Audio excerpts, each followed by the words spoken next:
क्या है दल परिवर्तन कानून? दल परिवर्तन कानून 52वें संशोधन अधिनियम 1985 के माध्यम से प्रस्तुत किया गया था। इसे भारतीय संविधान की 10वीं अनुसूची में जोड़ा गया है और सामान्यतः इस अधिनियम को दल बदल कानून कहा जाता है। इसका लक्ष्य विधायकों को उनके कार्यकाल के दौरान राजनीतिक संबद्धता में परिवर्तन करने से रोकना था। ये संसद और राज्य विधानसभाओं दोनों पर लागू होता है। उत्पत्ति: वर्ष 1967 में हरियाणा के विधायक गयालाल ने एक ही दिन में 3 बार अपनी पार्टी बदली।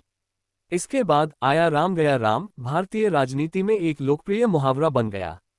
राज्यों में एक राजनीतिक दल से दूसरे राजनीतिक दल में परिवर्तन करना एक सामान्य बात हो गई थी, जिसने राज्य सरकारों को उनकी सत्ता से हटाने का कार्य भी किया। लोकसभा में इस पर चिंता व्यक्त की गई और समस्या का आकलन करने के लिए गृह मंत्री यशवंतराव बलवंतराव की अध्यक्षता में एक समिति का गठन किया गया।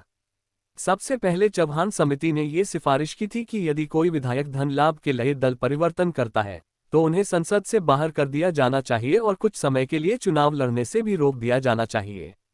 दल बदल विरोधी कानून इस तरह परिवर्तनों को रोकने के लिए प्रस्तुत किया गया था और इसलिए 52वें संविधान संशोधन के माध्यम से राजीव गांधी के कार्यकाल के दौरान इसे शुरू किया गया। उद्देश्य: ये किसी पद या भौतिक लाभ अथवा ऐसे अन्य विचारों के प्रलोभन से प्रेरित दल परिवर्तन को रोकने के उद्देश्य से लाया गया है। यह विधायकों को किसी भी प्रकार के व्यक्तिगत लाभ हासिल करने के लिए एक राजनीतिक संघ से दूसरे राजनीतिक संघ में स्थानांतरित होने से रोकता है। यह दलीय प्रणाली में स्थिरता बनाए रखता है और सरकारों को गिराने के खतरे को रोकता है। विधायक पार्टी व्हिप के पक्ष में मतदान करें, इस बात को सुनिश्चित करते हुए ये पार्टी दलीय अनुशासन को बढ़ावा देता है। ये सदस्यों की निरर्थ अयोग्य ठहराए बिना राजनीतिक दलों के विलय की अनुमति देता है। ये लोकतंत्र की संस्था को मजबूत करता है और भ्रष्टाचार पर अंकुश लगाता रखता है। दल बदल का एक अन्य आधार निर्देशों का उल्लंघन, वायलेशन ऑफ इंस्ट्रक्शंस है।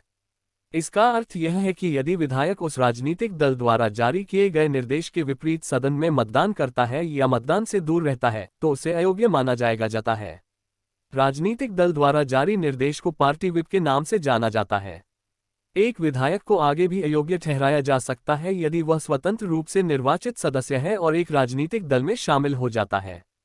एक विधायक को अयोग्य घोषित माना जाएगा यदि वह एक मनोनीत सदस्य है और विधायक बनने की तिथि से 6 माह बाद किसी भी राजनीतिक दल में शामिल हो जाता है।